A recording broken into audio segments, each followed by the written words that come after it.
All right. Good morning, everyone. This is Elite Pierre, and I'm your host of the E2P Media Business Talk Radio Show. Definitely excited to have you listening in this morning. Thank you for your time and your attention. We got an exciting show for you this morning. We are here live in the studio with Mr. Ron Harvey of Global Core Strategies, and in a minute, we're going to actually bring him onto the show. He's here with me in the studio, and we're definitely appreciative and excited to have you in here with us today, Mr. Harvey. First, I'm going to go over the social media news, and then I'm going to give a shout out to today's sponsor, this week's sponsor. Then we're going to get right into the interview. So, ladies and gentlemen, let's go right off the top because we're short on time and we got a lot to go over in the short hour of this episode. So, once again, thank you so much. You can find us at e2pmedia.com/podcast. That's the number 2, the letter P, media.com/podcast. Make sure you subscribe to whatever platform you prefer: iTunes, Google Play, Stitcher Radio, iHeartRadio. We're broadcasting over 7 different platforms with the podcast. So we're definitely appreciative for all the love and support. So today's news, ladies and gentlemen, in social media news, Facebook and Twitter. If you're not very familiar with Dark Post, you should be familiar with this if you're doing any type of advertising, if you're doing any ad campaigns using either of these platforms. Up until recently, Facebook and Twitter had used what's called dark posts. And what that means is when you advertise, when you run ad campaigns, the end consumer would not be able to know and identify exactly who is behind the campaign of that advertisement. So, for example, the main example that they used was when political campaigns were running, we didn't know exactly who was backing the campaign, who was funding the advertisement of that particular politician. Now, rolling out in the next month or so, both Facebook and Twitter, their dark posts are now becoming transparent. What that means is that we're going to be able to see exactly who is backing these ad campaigns, what companies and organizations are responsible for the campaign itself. And this is going to make a big difference in the world of advertising, ladies and gentlemen, because you're going to be able to go to a brand's page and you're going to be able to actually see all of the campaigns that company is running. And you'll be able to see if you were targeted in those advertisements. So anytime you see a sponsored ad in your timeline, that is a sponsored ad that has targeted you specifically based on your online behavior, interest, and behaviors. So just keep that in mind, ladies and gentlemen, especially if you're a business owner, which most of our listeners are business owners. When you're running your ad campaigns, what used to be Facebook dark posts, what used to be Twitter dark posts are now becoming transparent. And the last one we're going to go over today, ladies and gentlemen, we're like really hitting all the big dogs today. Instagram. Those of you who are familiar with Live with a Friend on Facebook, just this week, Instagram rolled out, I believe it was the end of last week when they rolled it out, but it's effective now. Instagram, you can actually go live with a friend just like we do on Facebook. So whenever you're broadcasting live and you have one of your friends who tune in and are watching, you can actually invite them to join you on your live broadcast, and their video feed can show up in your live broadcast, so you can have a real-time live discussion with a friend on Instagram Live as well. So ladies and gentlemen, those are our two social media announcements for the week. Hopefully you took good notes of that and you'll be able to incorporate those into your daily social activities. So, ladies and gentlemen, I'm going to give a quick shout out to this week's sponsor. This week's sponsor for the E2P Media Radio Show is Square. So many of you are familiar with the Square Cash App, ladies and gentlemen.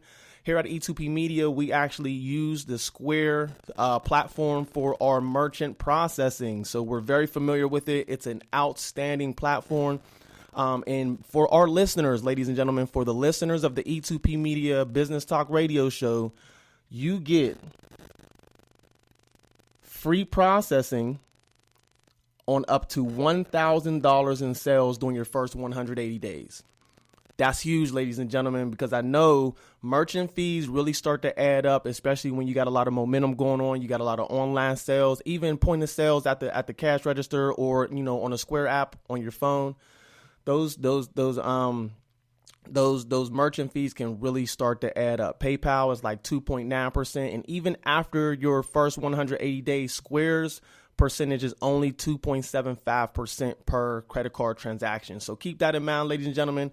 You can take advantage of that offer, www.e2pmedia.com/podcast, podcast.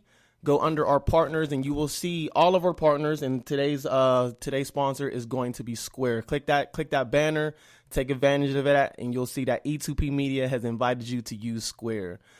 Give a shout out to everybody who's listening, and that's just a little way of thank you for tuning in. So, ladies and gentlemen, we're going to get right into it.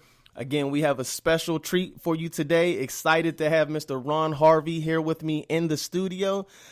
This Business Talk Radio episode is featuring Mr. Ron Harvey of Global Core Strategies Consulting.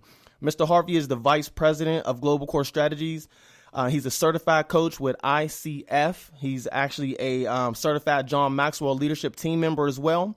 He actually works with organizations and leadership teams to enable them to be intentional about establishing a winning culture and improving employee engagement that recruits and retains top talent. I had the pleasure of actually meeting Mr. Harvey a few weeks ago in a 1 Million Cups presentation.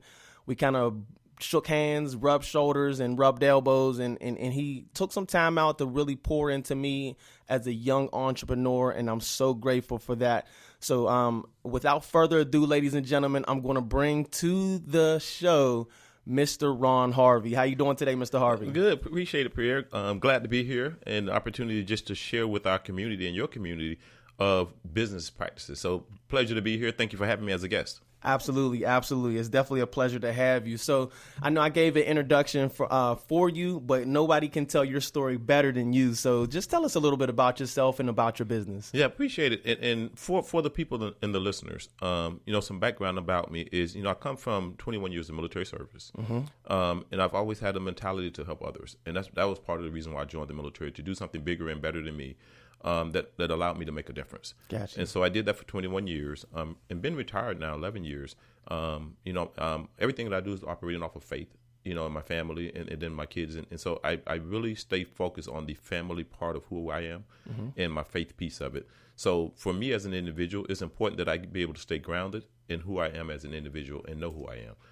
So faith, family, and then everything else. My business is just a component that I've kind of had an opportunity to do. Wow. But my faith and my family really play a very vital role in who I am as an individual. Wow, that's huge. That's huge. And you mentioned 21 years in the military. Even when I watch your trainings and I listen to your your philosophies, yeah. I see a lot of the things that I learned in the military as well. How does your military experience really tie into your principles in business? Yeah, and in the military, it was a great organization for me okay. as far as me developing as a young man. And really learning some obedience and learning some discipline. Gotcha. And so when I think about what the military done more than anything else, it allowed me to minimize thinking it was about me. Yeah. It allowed me to become more disciplined yep. about everything that I was going to do in life going forward. Because I went in at 18 and didn't have a lot of discipline like most 18-year-olds don't. I went in at 17, so I can relate. Yes. So we're trying to figure out who we are, where we're going, and you learn really, really quick some structure. Gotcha. And so it allowed me to build structure. It allowed me to be very, very disciplined, and allowed me to just go through the storms that you're going to have to go through mm-hmm. and not really give up. Because the military doesn't give you an option of quitting. Yes. So you kind of got to go through it, and you learn to depend on other people yep. and know that you can't do it by yourself. So I think that the key takeaways for me were discipline, knowing that I don't do it by myself, this concept of team, and it allowed me not to really compete. Yeah. I want to be great, but there's friendly competition. Then there's this competition that destroys your brother or your sister. That's true. And so it allowed me to say, no matter who it was, especially when you look at our society today, the military allowed me to respect people for who they are, to appreciate people for who they are, and just enjoy that moment. So I learned to show up for who I am and allow people to really be who they are and welcome that. Wow. So the military helped me grow tremendously from what I grew up with in my society, because I grew up in a predominantly African-American community. Okay. And so when I went into the military, it allowed me to see things that were totally different and appreciate those things yes. more than really judging any of it. So I don't judge for the most part, so the military has helped me be a very good business person as well. Got you. Now, I noticed two major things that you really emphasized was faith and family. Yes. Wow. Wow. So Yeah. so faith and family is basically the foundation of your business as a whole. Yeah, faith, and family. And because of the faith part, I mean, I'm a leadership guru. I mean, I spent 25 years of understanding leadership. Got you. That applies to everything that I do. That applies to everything that happens in our country. That happens in your business or any other business. And so, for the people that are watching, leadership is the end all for everything. It starts with it and it ends with leadership. But most of my faith principles and my leadership principles come from the Bible. Yes. I mean, really, when we look at it, it's a written document that says how we should operate. And it wasn't always pretty or perfect, but it helps me stay grounded into how I do business. Wow. So when people walk in and I walk into organizations, and I think we've gotten uncomfortable with saying that, hey, we operate off of faith. Because in the business world, it's almost like dangerous sometimes. Yeah. But I'm okay with that. So when I walk into an organization, I tell people, I am grounded in that because that's where I go when things seem like they're coming apart. I don't have answers. I have to have something to fall on, and that's kind of where I go at. 99.9% of the time, and it helps me stay in the game. It helps me stay committed and confident and grounded that it'll be okay. Yep. I know in my experience, a lot of business and entrepreneurship is faith driven. Yes. Even if it's not faith like from a biblical standpoint. Yes. But there's a lot of risk that you have to take. There's a lot of chances. I mean, you're almost rolling the dice 50% of the time when you're making a decision because you're doing things that you may never done before. Yes. You're doing things that you may not have, full experience. Like, hey, I'm guaranteed that this is going to work. Yeah. So I believe that, especially in my experience, faith has really given me a foundation to be able to believe that this is possible. Yeah. And this is not only possible for somebody else, but it's possible for me as well. Yeah, and it's amazing that you bring that out. When I started Global Core, over 5 years ago, I was working in a government position and I was doing really, really well. And the company made a conscious decision that was best for them, that they were going to relocate. Okay. And my family and I decided that we did not want to relocate. We wanted to make Columbia our home. Wow. And so at that point, we had to make a conscious decision of what me as a guy that I'm responsible for taking care of my family. Mm-hmm. And, I'm in my head, I'm like, wow, well, I guess I'm going to have to move to Kentucky. And I went to speak to my wife. She said, I really don't want to go to Kentucky. Yeah. And I didn't either, to be quite honest. Yeah, So I was happy that she I've said been there. I've been at Fort Knox, Kentucky. Yes. It's a nice place, but not too sure I want to stay there. Yeah, it wasn't home for us. And my wife was from this area. She said, hey, look, I don't want to go to Kentucky. Yeah. And so I had to make another decision, and I stepped out on everything the military had taught me. Mm-hmm. I was doing really exceptionally well as far as developing executives to make crucial decisions under pressure. Okay. And I took that model that I had learned from the military and said, well, I want to start a company. And I stepped out in this area, in Columbia, where I'm not from, and I took a chance. Didn't have any clients. Didn't know how I was going to do it. Had a really, really passionate about helping people in leadership, but I had no concept of business. Wow. And I stepped out with absolutely nothing except for turning in a resignation and really working hard to build what we currently have now. Okay. So yeah, I literally did not know when I started how it was going to work out. And so you talk about scary and go home and telling my wife, like, okay, I'm going to start this business. She's looking like, okay. Man. Yes. Man, that's a tough conversation to have. Yes. Hey, we got this safety net. We got this comfort zone. But what I'm going to do is, and everything is going to be okay. But listen, I'm going to step out this comfort zone. Yes. I'm going to cut this safety net and I'm going to start this business. Yes. And it's going to work out. Yeah, and I had to believe it myself. Yes. And I had to do the work. Now, because I had the faith, I want to tell people that are paying attention to this is that work is involved in faith. Oh, man. And so you can't, I really think that somewhere in the dictionary is confused or backwards, because we got work after the word faith or results or success. Yeah. I think we need to kind of push the word work in front of that and get it out of alphabetical order and put work in front of, faith and put it in front of success and results, because you have to work to get all of that. Absolutely. Yeah. So I do have the faith, but I'm very dedicated to the work piece of it. Got you. Yes. So your company focuses on leadership development, leadership training. Yes. Okay. Yeah, we spend a lot of time. And here's for us what we want to make sure we do, because people, and I speak about this a lot with business owners, is this having a value proposition. Okay. What is the value that we add to an organization? Mm-hmm. And so what we've learned is we're passionate about a lot of things, Pierre. But at the end of the day, we have to identify what's the problem that we're solving for a business. Yes. And so we focus on what we're noticing is that what we thought before where millennials were going to be the leaders of the workforce.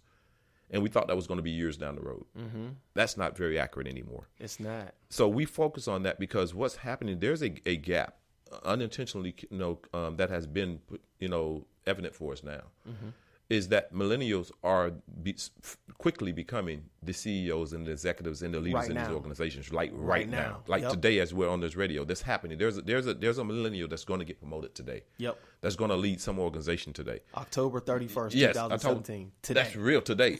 But what's happening is we've noticed that they're very technically sharp. Yep. They know their job really, really well, but organizations haven't done an awesome job of preparing them for success. That's true. There's a LinkedIn survey that's out, and it says 82% of companies don't have a solid plan for developing future leaders. Wow. 82% of companies right now today don't have a solid plan of developing who's going to run their organization in the future. And so that's interesting. It's interesting. That's and it very helps interesting. It's scary too. It is. Yeah, interesting and scary at the same time. Yep. And so what our company comes in with organizations, and we work with organizations at the higher level, executive levels. What are you intentionally doing to set people up for success? Because success management, I hear you, in a plan, I hear it. You hear the language. But are you developing the successor? Or do you just have a plan that says, yeah, we got a succession management plan? Is it just on paper, or is it actually being executed? Is it real? Or does it just look good? Yeah. And so what we're finding out, if you go into organizations, a good friend of mine named Mike Perry, who's out of Augusta, Georgia, he has this thing that says, if people had to choose you as a leader, would they? Wow. I would hope that answer is yes. Yeah, and hope I would believe that answer is yes. Yeah, and I would like to believe it because hope is not a real course of action. That's but true. What we do want to say is, what are the behaviors that we're developing? That's mapping towards that. Yep. Because I think every business owner, every leader, people get to choose who's influencing you. That's true. And we give people that title and we give them the position to influence us, but then we need to look at the person that's influencing and say, why are they influencers? How are they influencers? What are they doing in their lives that makes them a great leader, an influential person, and make sure that they're living up to what they say. So we spend a lot of time in leadership, which is fun and exciting. Yep. But it makes a difference for companies. It makes a huge difference. Yes. Because I heard the term, everything rises and falls on leadership. Yes. Yeah. And John Maxwell, that's one of the quotes that he used. And I love the guy for what he offers. But he's exactly, everything rises and falls on leadership. Yep. You could take a really great team and put a head coach for that great team, and they will fail. Yes. But you can take a mediocre team and put a great leader in there, and they come together as a team and win the Super Bowl. Absolutely.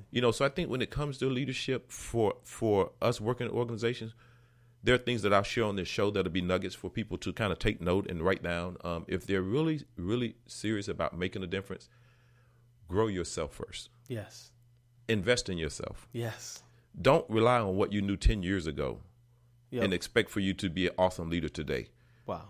It's almost as though when you go from elementary school to middle school to high school, you're not the same person as you go through these different levels. But companies are trying to operate with the same leadership style that they operated with when they were a new company. Wow. Or a new organization. That's a good example. And if your company has grown, why are you still doing high school behaviors as a leader when you've graduated with a PhD? Wow. That's good. That's real good. That's real good. Somebody should be able to take something away from that. Because we've all been through grade school. We've all, maybe we all didn't get to the high school graduation and move on to college. Yes. But we all can relate with the educational system and in transition from grade school to middle school to high school to, higher education. Yes. And you can't take what you learned in grade school and expect it to pass the grade in high school or in college. Yeah, and I think that have to evolve and adapt. Yeah, and I think that's super important. So that's why we spend so much time around leadership. And there are a lot of things that fall up under leadership. So I know people listen, well, leadership is very, very broad. I agree 100%. But there are components throughout it that you need to develop. Yes. And so when you're thinking of that, look at yourself and say, what is it that I've done intentionally every single day? There are two things I work on every day. I work on my skill set and my attitude. Skill set and attitude. Every single day. Because it's I don't have people say, well, do you encounter problems? Yes. Yes, absolutely. but my attitude allows me to address it the right way. My attitude allows me to approach it the right way. I don't think people struggle with handling issues. I think people got to pause long enough to say, how am I approaching it? How am I approaching it? What's my attitude towards it? How am I reacting to it? Yeah. And if you change your attitude, it allows you to address it in a manner that's meaningful and effective. It allows the other person to know that you really hear them. Got you. That you really care about them. Yep. That you're really paying attention.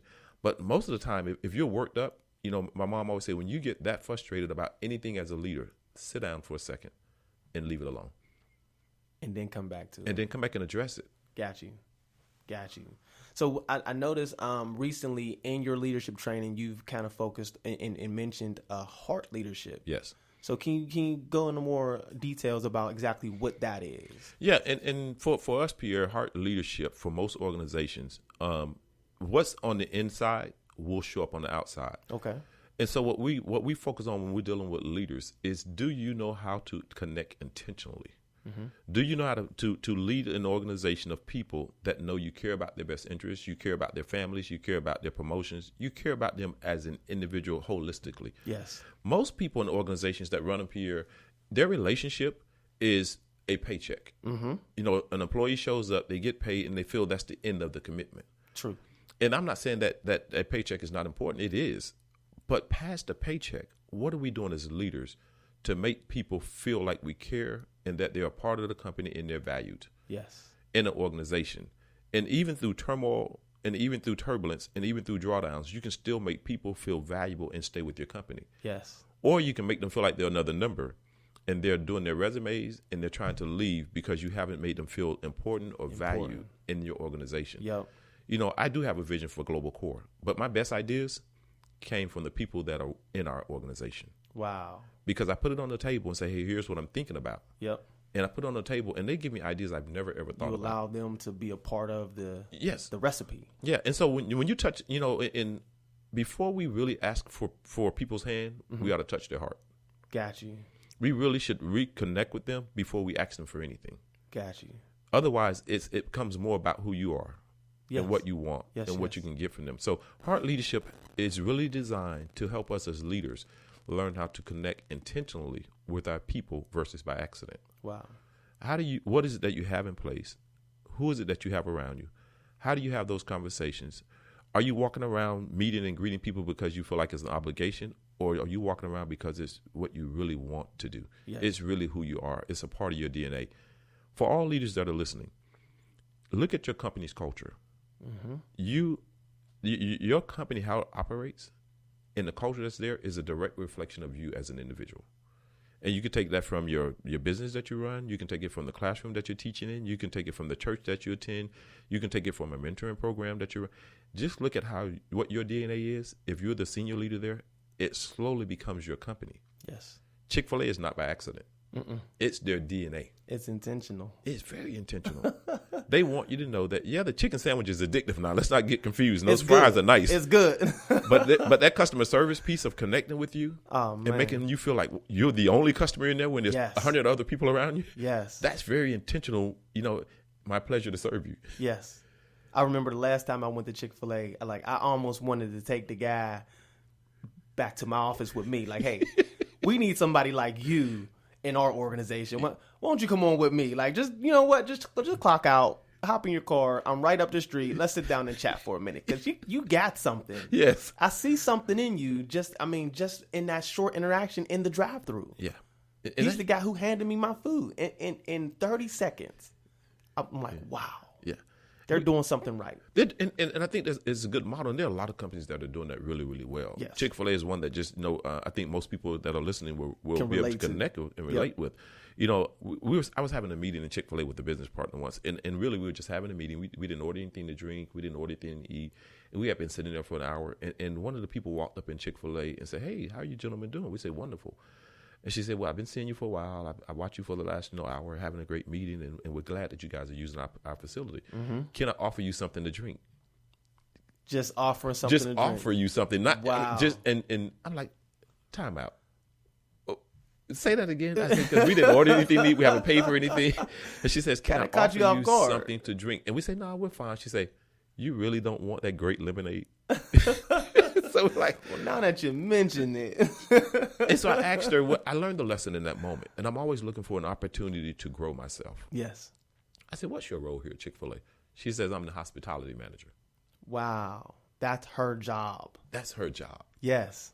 I said, what does that mean? She says, my role in the organization is to go through the restaurant and connect with everybody that enters in those doors. So she doesn't serve. She doesn't cook.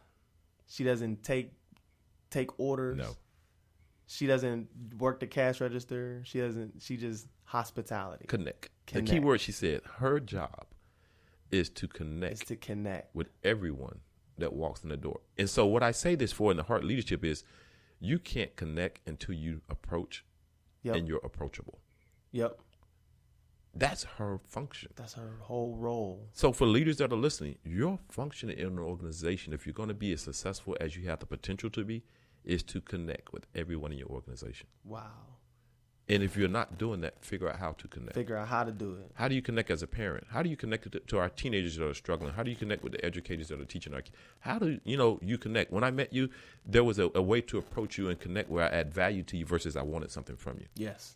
So leaders, how do you connect to add value to the people that are going to take your organization to the next level? Because you cannot do it alone. Man, we are learning so much, Mr. Harvey. We're going to take a quick break, and then we're going to come back to Mr. Harvey, and we're going to go more into you. You mentioned value propositions. Yes. I want to dig a little bit deeper into that, and then talking about some obstacles that you may have faced coming up, and then especially, developing leaders in your organization as well. Appreciate it. Yes, All right. Thank you. So, ladies and gentlemen, we're going to take a quick break and acknowledge another one of our sponsors. We are definitely thankful for our sponsors.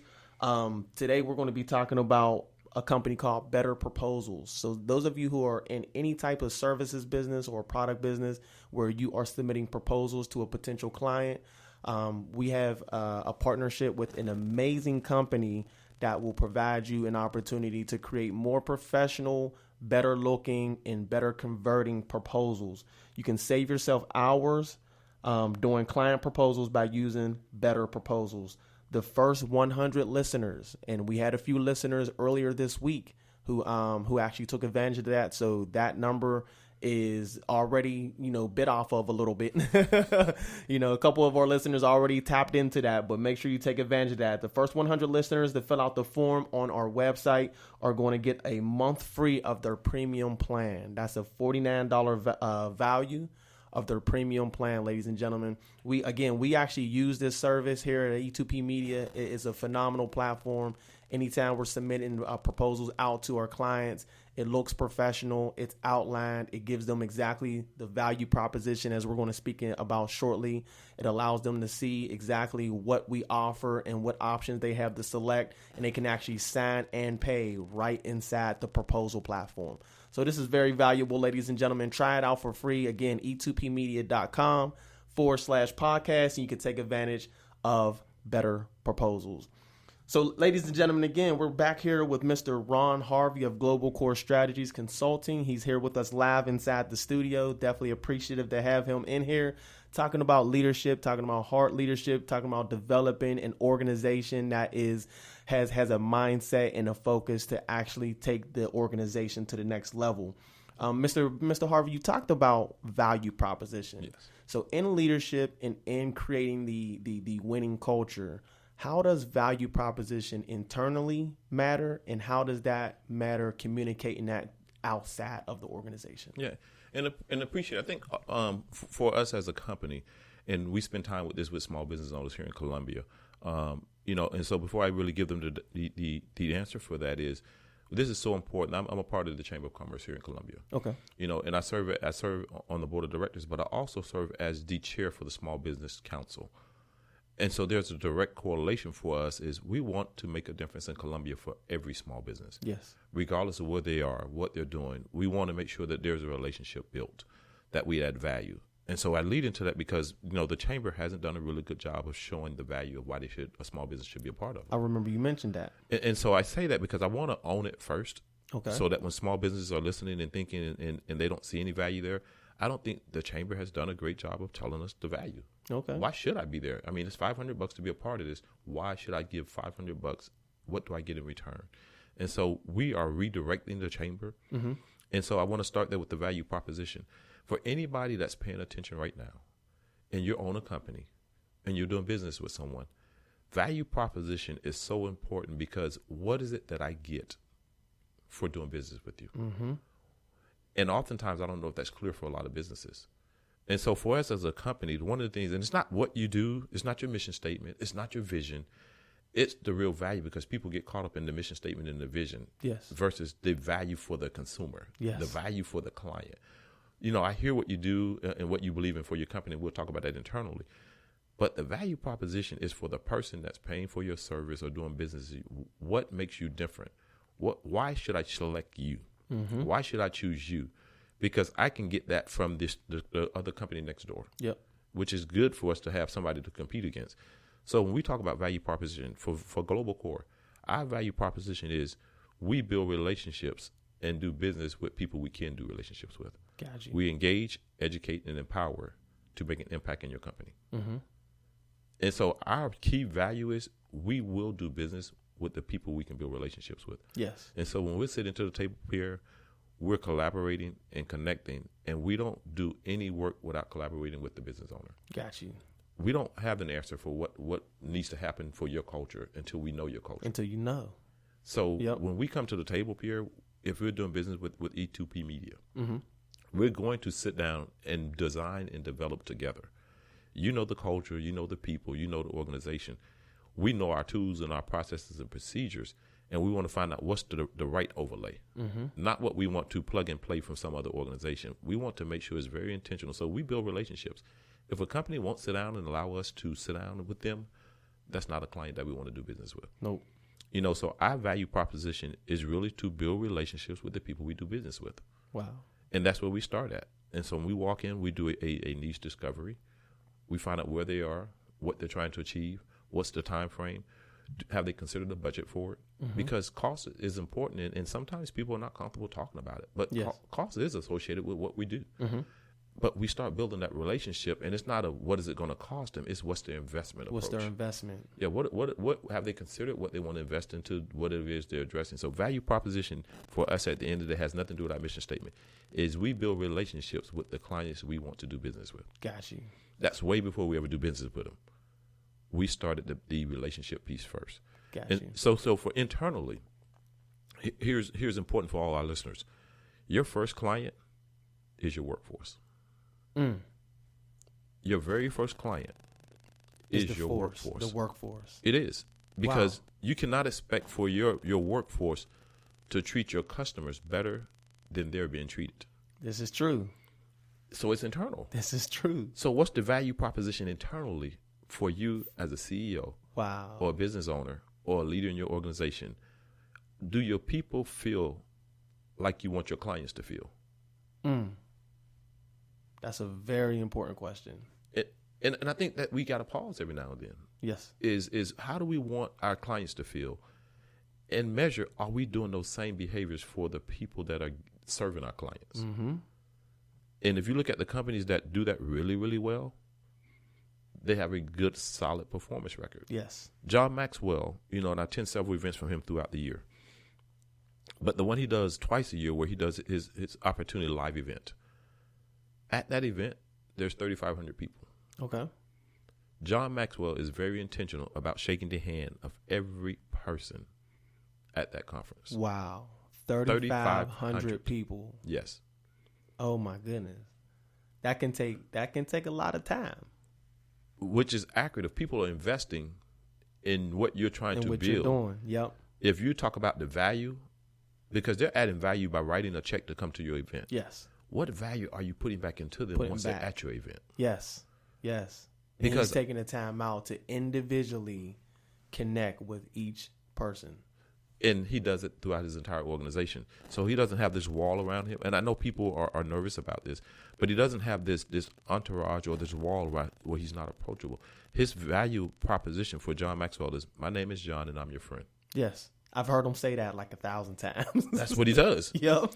Because he wants to know the connection is there. Yes. And that I can add value and that you can talk to me. So when you're thinking about your company, what is it internally that you're doing where people want to be a part of your organization? Yes. For us, we want people to grow. We want people to be empowered. We want people in our company to feel they have the flexibility and autonomy to help us make decisions. Mm-hmm. We want our people that are supporting and working with us, not for us in our company, to know they're invested in just as much a part of our success and our failure. Wow. So when we're doing well, we share. Yes. When we're not doing well, we share. We share. And when we have a big contract that we've won, people can count. Yes. They can see what's happening. Yep. We share what we're making as well when it comes to our profits that we're making in our organization. Got you. Our employees are pretty smart. Yes, they are. They know are. when your company's doing really, really well. Yep. But they're watching. They're not getting any incentives and any bonuses, and Yep. they're watching that the CEOs are traveling and they're doing all these other great things. And the people that are really getting it done for you are sitting like, What about us? What about us? Yep. Where's our cut on that? Yep. And so I think when it comes to value proposition, I will strongly, advise every business owner that's listening. Understand what value do you add to everybody you encounter or that encounters you. And it's not an elevator pitch. It's not a mission statement. It's not a vision statement. It's what's the value of doing business with you. Of doing business with you. Period. Whether it's internal or external. Yes. That's huge. Yeah. I noticed that you mentioned the very first thing that you identified was a challenge when you spoke about value proposition. Yes. And for example, with the, or specifically, not for example, but more specifically with the Chamber of Commerce. Yes. You identified exactly what you felt was not where it needs to be. And then that's how you led into the value proposition. In my experience, a lot of people don't want to talk about what's wrong. People they want to kind of shy away from what's wrong or not face, what may not be going the way they wanted to. How do you overcome that? How do you put to the forefront what's wrong so we can fix it? Yeah, and I'll go back to leadership. And like I said earlier, everything rises and falls on leadership. Yes. As a leader, you don't get the opportunity not to deal with conflict. Got you. You don't get the opportunity not to address what's uncomfortable. Mm-hmm. And so as I got identified to be the chair for the Small Business Council, one of the things I did for the Small Business Council before I took chair, it was called the Small Minority Business Council. Okay. And I asked the chamber to change the name to Small Business Council. And I was a little nervous about, my African-American community, wondering if we were going to be left out. Okay. What I realized by taking the word minority out. And it was a hard decision. Also, I was nervous about it. Okay. Because I figured that my minority or my African-American community would feel like I wasn't giving them an opportunity to be seen. Yes. So it was a risk. Leaders take risk. Yes. And so I was willing to take that risk, and I'm willing to explain that to our community. What was happening for us is our people that unintentionally didn't, when they saw minority, there were some people that we needed at the table that didn't show up. Wow. Because they felt it was just minorities. It was just minority.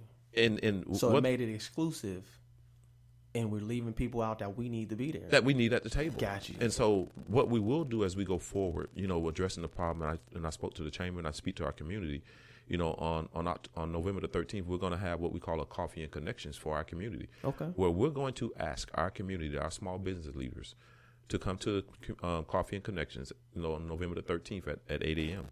And what we're going to ask, what do you want or need from the chamber? Got you. That's November 13th? Yes, at the chamber. And the location may change depending on how many people respond. Okay. But we'll be at the chamber. And the goal for that is really it's a Coffee and Connections. Is if you had one question that you can ask the chamber to help you with, what would you ask us for? What would it be? Yeah, what would you want? Because and we can talk about what's not happening. Yes. But if you had the opportunity to say, hey, we would like the chamber to do blank, what would that be? Wow. And so we want to hear that from our community because that's where we build our value proposition. That's where you build the value. Because I can give you what I think you want. Yes. But I can give you what you really want if you tell me. Yes. And if I give you the opportunity to tell me, take advantage of it. Yes. And that's where we are. And so I think for organizations, if you get you get a couple choices. I think when it comes to dealing with conflict, either you don't handle it at all. You kind of just walk away, put your head in the sand. Or you walk in and you mishandle it. And so you destroy everything in the process. Yep. Or you walk in and you handle it really, really well. Got you. Those are the three options. And as a leader, you don't get to turn your head the other way and not deal with it. Yep. If you're going to be effective. If you're going to be effective. As a leader. And as a leader, it's not wise to go in there and throw a hand grenade in the center of it and destroy everything. Okay. You know, so you can't have the mentality of dictatorship. That's it. The best way is learn how to actively manage conflict, which is a workshop that we put on for our organizations and that we work with. I've seen that. There's a difference of managing conflict, but in actively managing conflict. Yes. And so because it's going to come. You can't avoid conflict. It's going to happen. It's just a matter of when. It's just a matter of when. And every organization deals with conflict. You look at the ones that disappear. Did they manage conflict the right way? They probably didn't. Yeah. And so I think it's super important that leaders are okay with being uncomfortable. That's it. Yeah. And so that's where we are. We're fine, and we're okay with being uncomfortable as long as it's effective. That's it. And so we step into that space daily. Got you. Ladies and gentlemen, we're having a great conversation here with Mr. Ron Harvey of Global Core Strategies Consulting. We want to open up the call lines for those listeners who are out there who would like to ask Mr. Harvey a specific question. The lines are now open. You can call us at 803-566-8006. Once again, that's 803-566-8006. You call in and we'll be able to bring you onto the show live to ask Mr. Harvey any questions about leadership, conflict management, organizational structure, anything that you've learned or just some ideas that you've had while listening to the show. Please definitely give us a call, 803-566-8006. In transition, Mr. Harvey, we talked about value proposition. We talked about your business. I just want to ask a few more questions about common mistakes and obstacles. We're going to talk about obstacles. Yes. So what are some obstacles that you have faced, and what are common mistakes that you see in organizations that you're working with? Yeah, and some of the common things, I guess, if I could hear Pierre for a second for the business owners that are listening to it, common mistakes for me as a business owner is first identifying what is it that you do. Okay. And oftentimes we want to do 10,000 things, and I'm not saying don't have no different streams of revenue. Mm-hmm. I got it, but what is it that you specifically do, and be very good at that, master that, be awesome at that, and be known for that. For us as an organization, I had to get to a point where I have a lot of skill sets that I've learned throughout, the years I've been doing it. Mm-hmm. But I finally got to a place where I'm only known for leadership. Got you. What is it that you're known for? So get that tower of strength. Yeah. What do you identify? Yeah. What's your identity? Yes. At the end of the day, I got you got a brand, and you have a website, but what's your identity? What are you known for? What do you want to be known for? Yes. And I had to learn that. I got you. Yeah. And so I'm there now where I know it's leadership, and I can do a lot of things up under leadership to address it. Got you. And so what we focus on is helping executives, retain their top talent. How do you identify it and keep it? Because that's a $450 billion industry. Yes. That people lose their best people, and it takes 3 times their salary to get them back. That's a lot of money. That's a lot of money. Yeah, and I can't afford to lose anybody in Global Core. No. And so I think when you talk about, struggles and obstacles is know how you want to grow, know why you want to grow, know what you need to grow, and know who you need to grow. Got you. And I think for a company, it's important to identify growth intentionally. Yes. So one of the things I had to figure out is, how did we want to grow? Why did we want to grow? Who do we need to grow? What was important about our growth? And invest in that with the people. For small business owners, invest in yourself. Got you. That's a huge obstacle. When I first came out, I had 21 years of military. They paid for everything. Yes. And when I stepped out, it was a rude awakening. When you had to pay that was for gone. There's a conference in Atlanta.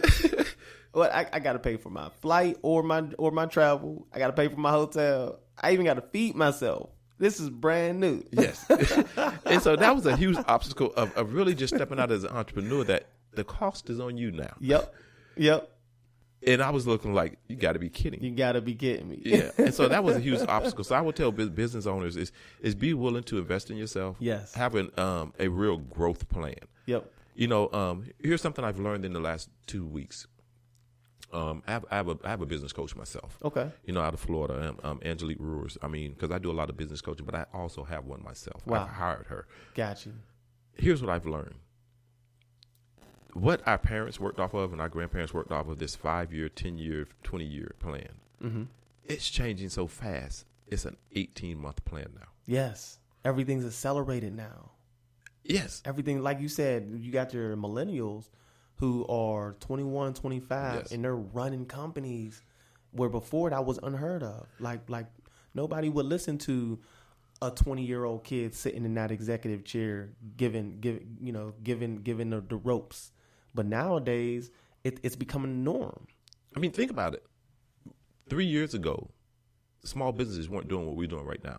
In a studio, having this conversation with people all over. Yes. Being able to learn something, gain something within an hour's time. Yes. Something like this would take an entire conference inside of a conference center. Yep. and so it's changing so fast. And I would tell business owners that are paying attention, what is it that you're doing and you know it's going to shift in 18 months? Yes. Chick-fil-A started with one drive-through line. How many do they have It now? was backing up all the way around the corner. There's two. There's two.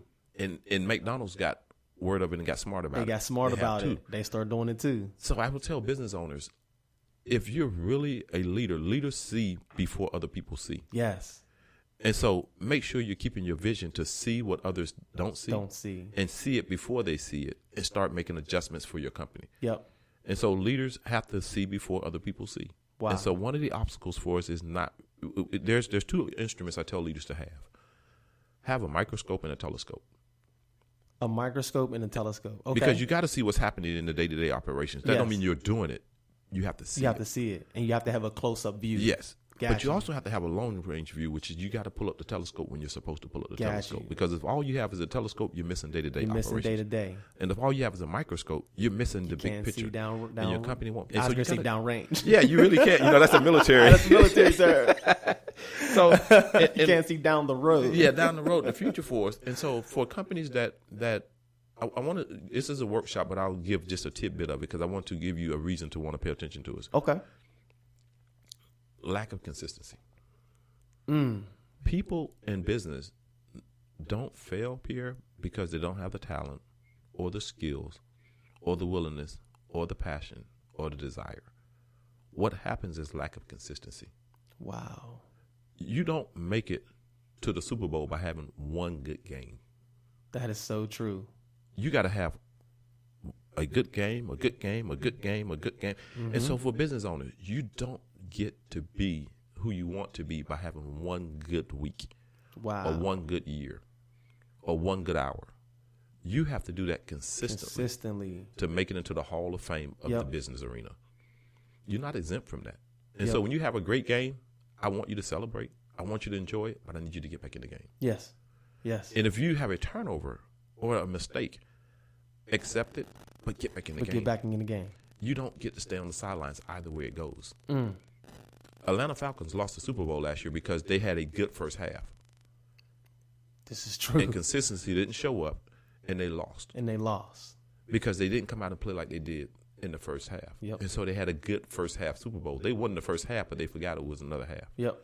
How many times have you lost because of halftime? After halftime. That you didn't make adjustments necessary. Yep. I was listening to a talk on the way into the office today, and it was it kind of touched on that very point.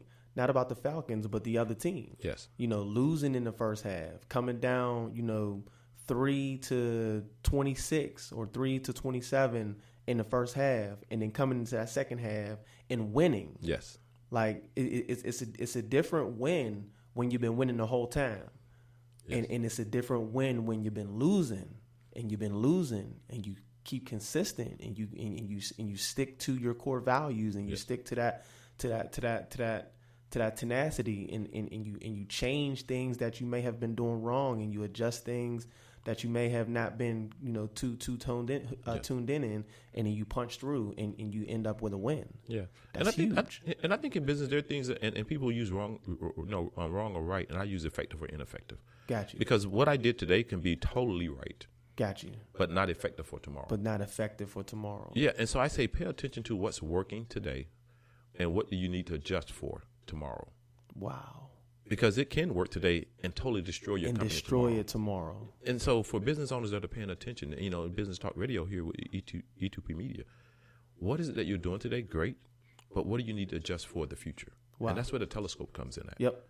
And so for I tell, for me as a business owner, I don't compete with any other organization. Okay. Here's what I do. I run the best race that I can run. Yes. I pay attention to my lane. It's almost like a horse. They put blinders for a reason so they can't see the other horse and pay attention to the other horse. Mm-hmm. So for business owners, run your race the best that you can do. Don't be concerned about the other businesses. Matter of fact, help promote them, help support them, love them, and care about them and collaborate with them. But run your race. Do it so well that I have to up my game. Yes. To even be on the stage with To you. be on the stage with you. And I think that's how we get really, really good as Columbia, South Carolina grows. Yes. Is that when I go to John Maxwell event, there are 3,500 exceptional leaders there. Yep. And I want to be in that room because I grow with them. Yes. I go with them. And I say, here in Columbia, South Carolina, you find the best. Don't try to be them. That spot is already taken up. Yep. Be the best that you can be and stay in your lane. Yep. Do the best that you can do. Run your race as fast as you can run it and collaborate. And don't feel like you got to be at everything and do everything. There are some things I would love to be at for our business owners that are listening, that support me, that I just can't make. Just can't make it. I still support them. I still love them. Yep. I still wish them well. And I know they can't make everything that I do. That's it. But that doesn't mean that they don't love me. That doesn't mean that they don't support me. It's just not humanly possible to Yep. be at everything that happens in Columbia. That's right. But that doesn't mean we can't support each other. So when someone's doing something, you can check in on Facebook. You can send them an email, or you can, do things that let them know that you're still there. And so for business owners, there'll be some days for us that it feels like you want to throw the towel in. Yes. The Yes. successful people make it through it. That's right. That's a part of the business. So, if I leave anything that helps business owners, do really, really well, is be consistent. Mm-hmm. If you're going to be successful, consistency. Ray Allen is the top 3-point shooter in the NBA at about 1,800 3-point shots. Wow. But he does it every day. Every day. Every day. Consistency. Yep. So you don't become the Hall of Famer 3-point shooter by shooting 3-pointers every other day. Every now and again, when you feel like it. It doesn't work that way. So you don't become who you want to become in a business by being inconsistent. Gotcha. I've never heard a company say we're great, we're good because we're inconsistent. I've never heard that. Never heard it. I've never heard them say we were successful because we didn't do it. We were successful because we didn't connect with our workforce. We were successful because we don't have great leaders. Wow. We were successful because we just didn't pay attention to what the consumer or the client needed. We were so caught up into what we just wanted to do. Yep. Please don't allow what you want to do to get into the way of what the customer needs you to do. So for leaders, here's the question for you. How does your organization need you to show up versus how you want to show up? Got you. So I'll take it to the personal side because I'm a family guy and I'm a faith guy. Mm-hmm. How does your spouse and your children and the people that are closest to you need you to show up versus how you want to show up? Every day. Every day. And you don't get a pass.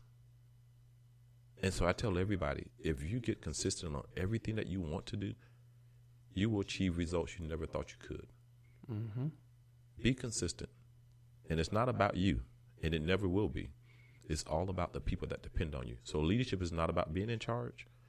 It's about the people that have been trusted in your charge. Wow. Can you do that?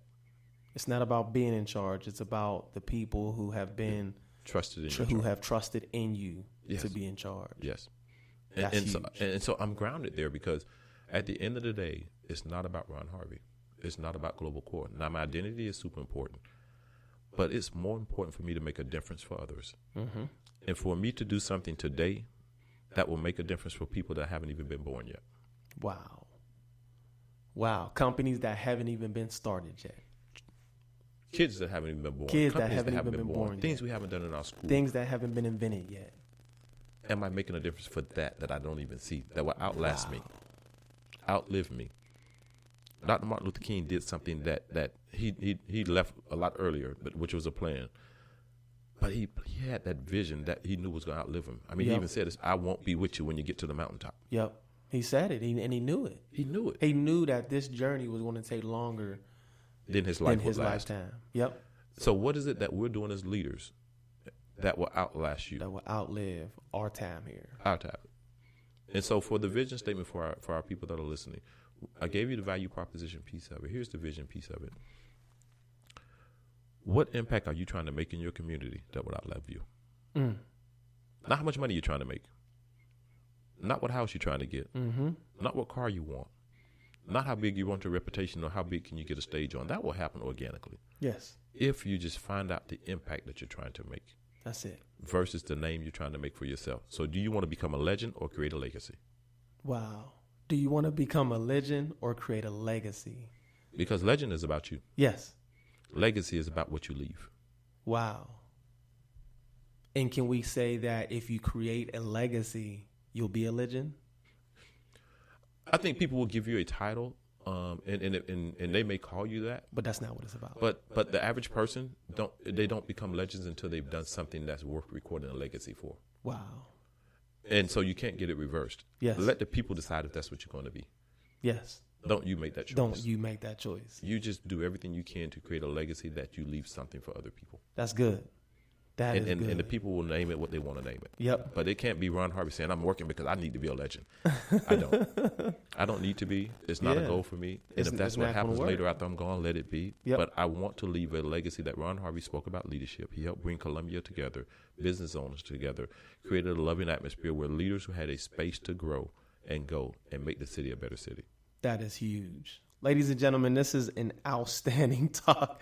I hope you're getting some. I know you're getting some value out of this, ladies and gentlemen. Last chance to call in and speak with Mr. Harvey, whether you're going to ask a question or just give him some feedback and thank him for his time on the show today. 803-566-8006. Again, 803-566-8006. Mr. Harvey, I have one more question for you, and then we're going to close out this show. Okay. Hopefully we can get at least one caller to call in, 803-566-8006. What is one thing that you can finish this statement with at this point of your career? Yes. If I only knew blank. Going into business, if I only knew for us as a company how important it was to adapt and shift to what was needed versus get so comfortable in trying to force it. Got you. And I think oftentimes, I wanted to force a certain thing and I wasn't listening as much as I could. So and listen. I should. Yeah, listening became super important for us.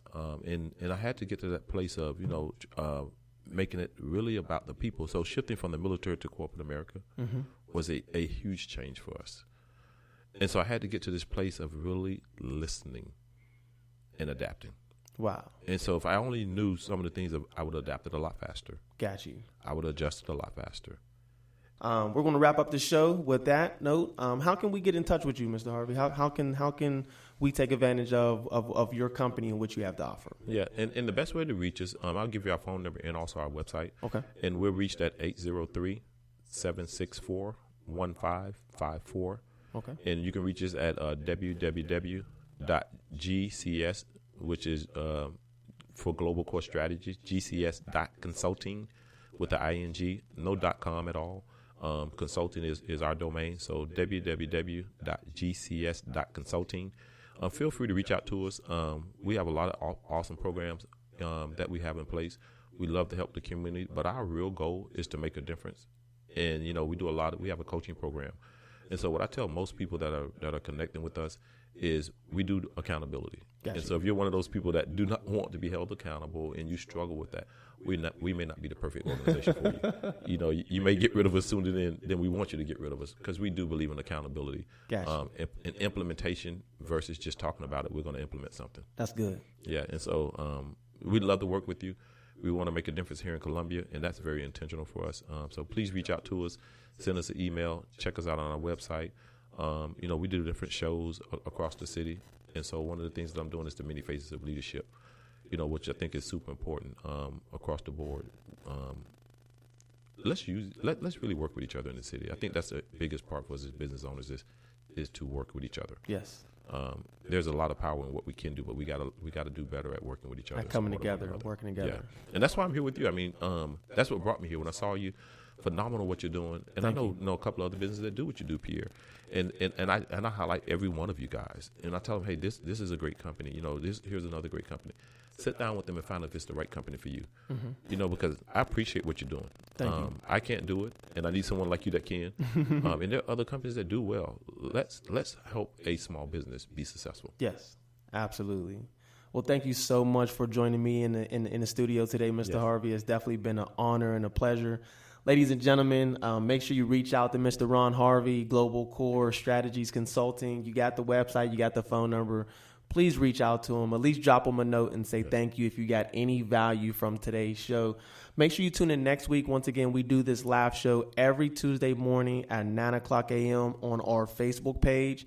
We can be found facebook.com/E2P Talk. That's E, the number 2, the letter P, TALK on Facebook. Make sure you like that page and follow it. And also we can be found at e2pmedia.com on our website /podcast. If you would like to be a sponsor, a partner, if you would like to work with E2P Media, make sure you visit our website and fill out the Contact Us page. Reach out to us. We love to work with you as well. So next week, ladies and gentlemen, we have a phenomenal guest coming into the studio all the way from Atlanta, Georgia.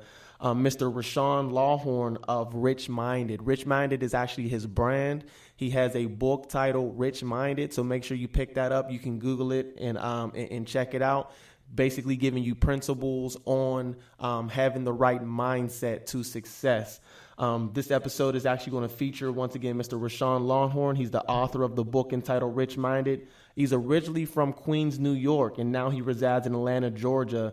And Mr. Lawhorn gives countless educational, motivational, and business quotes and tips via Facebook. So make sure you search him, Rashawn, that's RASHAN, Lawhorn, LAWHORNE. Search him on Facebook, give him a shout out, let him know that you're excited about tuning in to the E2P Media Business Talk radio show. And we will see you next week. Thank you again for listening, ladies and gentlemen. Have a good afternoon, or have a good morning, have a good afternoon, and have a good business week. We'll talk to you later. Bye-bye.